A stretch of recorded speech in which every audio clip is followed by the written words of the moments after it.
देश में जिसकी सरकार होती है हरियाणा वाले उसकी सरकार बनाते हैं। अभी हाल में सोनिया गांधी जी, राहुल गांधी जी, प्रियंका गांधी जी हिमाचल आए। वो 2 मिनट हिमाचल वालों के लिए नहीं निकाल पाए कि 2 साल में जो वायदे किए थे वो पूरे क्यों नहीं किए। सवाल ये है कि कुछ नहीं करना चाहते। हजारों लोगों की हत्याएं हुई, नेहरू जी का ब्लंडर था। आज के मॉडर्न जिन्ना के रूप में राहुल गांधी जी दिखते हैं। हरियाणा वासियों ने मन बना लिया है भारतीय जनता पार्टी को जिताने का, कमल का फूल खिलाने का।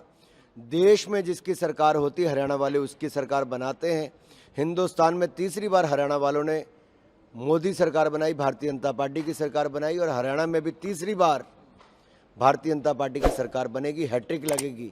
मारा हरियाणा, नॉन स्टॉप हरियाणा पड़ेगा। सर, एक कांग्रेस द्वारा इस इलेक्शन में प्रचार में बहुत सारे रोक लगाए गए बीजेपी के ऊपर, किसानों को लेकर, अग्निवीर को लेकर, कई भ्रष्टाचार के मामले जिसमें नौकरियों से लेकर, और वहीं हिमाचल में भी उन्होंने कई वादे किए जो अभी तक पूरे नहीं हुए। इस पर क्या बोलेंगे? देखिए, जहाँ तक हिमाचल की कांग्रेस की सरकार है, चुनाव से पहले 2 साल पहले इन्होंने कहा था 1500 रुपया महीना महिलाओं को देंगे, 2 रुपये किलो गोबर खरीदेंगे, 100 रुपये लीटर दूध खरीदेंगे, 300 यूनिट बिजली के मुफ्त में देंगे, सेब के मुंह मांगे दाम देंगे, ओल्ड पेंशन स्कीम देंगे। ऐसी अनेक को 10 गारंटियाँ दी थी। आज 10 में से एक भी गारंटी कांग्रेस ने हिमाचल में पूरी नहीं की। ना 2 रुपये किलो गोबर खरीदा, ना 100 रुपये लीटर दूध खरीदा। उल्टा बिजली मुफ्त में क्या मिलनी थी, जो मिलती थी वो भी बंद कर दी और बिजली का सेस लगा दिया, मिल्क सेस, पर्यावरण सेस। जो पानी मुफ्त में मिलता था उसके ऊपर 100 रुपये का सेस लगा दिया। यही नहीं, पेंशन तो 10-10 तारीख तक नहीं मिलती, नौकरी की टेंशन हो गई है। यानी कि जो नौकरी वालों को अब तनख्वाह की भी प्रॉब्लम आनी शुरू हो गई, क्योंकि उनकी तनख्वाह भी समय पर नहीं मिल पा रही। हिमाचल को दिवालियेपन की ओर कांग्रेस लेके जा रही है। तनख्वाह देने के पैसे नहीं दिख रहे, और जो फॉर्म इन्होंने चुनाव से पहले हिमाचल वासियों से भरवाए थे वो फाड़कर कूड़ेदान में फेंक दिए। वो फॉर्म आज तक कहीं दिखते नहीं हैं। अभी हाल में सोनिया गांधी जी, राहुल गांधी जी, प्रियंका गांधी जी हिमाचल आए। वो 2 मिनट हिमाचल वालों के लिए नहीं निकाल पाए कि 2 साल में जो वायदे किए थे वो पूरे क्यों नहीं किए। मेरा सवाल है इन तीनों से, राहुल गांधी जी, सोनिया गांधी जी से, कि जनता से जो वायदे हिमाचल में किए थे वो पूरे क्यों नहीं किए। आप हिमाचल आए तो जनता से क्यों नहीं मिले, छुट्टी मनाकर चले गए और वायदों की छुट्टी कर दी। जहाँ तक हरियाणा की बात है, 2006 में अगर स्वामीनाथन कमेटी की रिपोर्ट देश में आई थी, केंद्र और प्रदेश में कांग्रेस की सरकारें थी, इन्होंने स्वामीनाथन कमेटी की रिपोर्ट को लागू क्यों नहीं किया। दूसरा, उसी कमेटी के इंचार्ज हुड्डा जी को बनाया था ग्रुप ऑफ चीफ मिनिस्टर्स के। हुड्डा जी ने किसानों को न्याय क्यों नहीं दिलाया, एमएसपी को लीगल गारंटी क्यों नहीं बनाया।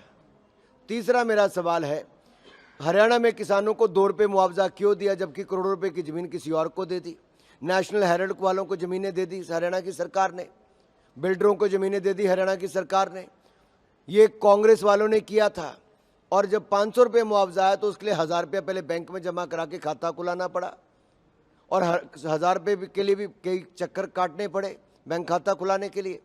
चौथा सवाल है मेरा, कर्नाटक में 1200 किसानों ने आत्महत्या कर ली। राहुल गांधी जी, कर्नाटक की कांग्रेस की सरकार ने क्या किया। खड़गे जी और राहुल गांधी जी कितनी बार वहाँ पर गए, हुड्डा जी कितनी बार उनका हाल पूछने गए। सवाल ये है कि कुछ नहीं करना चाहते। हमने हरियाणा के किसानों को आय बढ़ाने का काम भी किया है, और यहाँ पर हम 10,000 रुपया पीएम किसान सम्मान में जो 6,000 मिलता है, अब उसके साथ अब यहाँ पर 10,000 रुपया किसानों को मिलेगा हरियाणा में, और 3100 रुपये में धान की खरीद होगी। ये भाजपा की गारंटी है। 24 की 24 फसलों पर खरीद होगी। दिनेश गुड्डू राव जो कि कर्नाटक के मंत्री हैं, उनका कहना है कि पारंपरिक होने का मतलब ये नहीं कि आप कट्टरपंथी हो जाए, जिसमें उन्होंने जिन्ना को, सावरकर को, गांधी को आपस में कंपेयर किया। उन्होंने बोला कि जैसे मांस खाते थे सावरकर जी और गाय का वजन करते थे। कांग्रेस झूठ की फैक्ट्री है, और जब कांग्रेस के नेता राहुल गांधी दुनिया भर में जाकर झूठ बोलते हों और भारत को बदनाम करते हों, तो भारत के स्वतंत्रता सेनानियों को भी अपमानित करने में कांग्रेस पीछे नहीं छोड़ रही। वीर सावरकर का अपमान नहीं सहेगा हिंदुस्तान। अरे, जिन्होंने अपना पूरा जीवन देश के लिए दे दिया, वो वीर सावरकर जी से कांग्रेस के लोग कुछ सीख तो नहीं सके। इन्होंने केवल सत्ता का सुख भोगा है। देश का विभाजन करवाने में जो नेहरू जी का काम रहा और जो जिन्ना का काम रहा, वो देश भूला नहीं है। ये आज भी धारा 370 जो 2019 तक रही, ये कांग्रेस की ही देन थी। हजारों लोगों की हत्याएं हुई, नेहरू जी का ब्लंडर था, उस पर तो माफी मांगी नहीं। आज वीर सावरकर के अपमान कर कांग्रेस ने दिखा दिया है स्वतंत्रता सेनानियों के उनके मन में कोई जगह नहीं, चाहे वो सरदार पटेल हो। इनकी सरकारों के समय तो एक्सट्रीमिस्ट कहा जाता था टेक्स्ट बुक में, किसको? भगत सिंह जी को भी। ये कांग्रेस की मानसिकता थी। और आज वीर सावरकर को नीचा दिखाकर इन्होंने दिखा दिया है कि ये लोग केवल एक परिवार तक ही सीमित हैं, जिस परिवार ने सत्ता का सुख भोगा। आज जिस तरह से जिन्ना देश को बांटकर अपने लिए एक प्रधानमंत्री का पद ढूंढते थे, आज देश के टुकड़े करने वालों को अपनी पार्टी में शामिल करवाकर टुकड़े टुकड़े की सोच को आगे बढ़ाकर आज के मॉडर्न जिन्ना के रूप में राहुल गांधी जी दिखते हैं, जो विदेशों में जाकर भारत को अपमानित करते हैं, भारत विरोधियों के साथ हाथ मिलाते हैं और पाकिस्तान के रक्षा मंत्री कहते हैं राहुल गांधी की सरकार आनी चाहिए। अब हिंदुस्तान के लोगों को समझ आता है और साफ दिखता है कि पाकिस्तान कांग्रेस के साथ और कांग्रेस पाकिस्तान की भाषा बोलने पर क्यों मजबूर हो जाती है।